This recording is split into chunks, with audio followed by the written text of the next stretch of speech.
আমি একজন মুক্তিযোদ্ধার সন্তান, আমি একজন বাংলাদেশের রাষ্ট্রপতির সন্তান, আমি বাংলাদেশের নির্বাচিত প্রধানমন্ত্রীর সন্তান, বাংলাদেশের নির্বাচিত রাষ্ট্রপতির সন্তান। কাজেই রাষ্ট্রের ওইসব জায়গায় গেলে কি হয়, কি আছে না আছে আমার জানা আছে। কাজেই এখানে আমার পাওয়ার কিছু নেই, আমি দেখে এসেছি।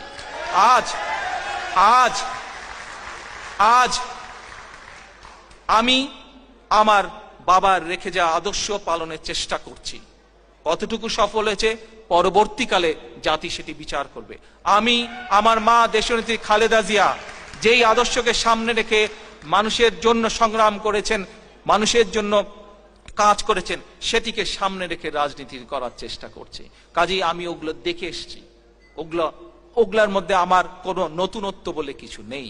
আমার কাছে একটিই চাওয়া, যে জন্য শহীদ রাষ্ট্রপতি জিয়াউর রহমান জীবন উৎসর্গ করেছেন,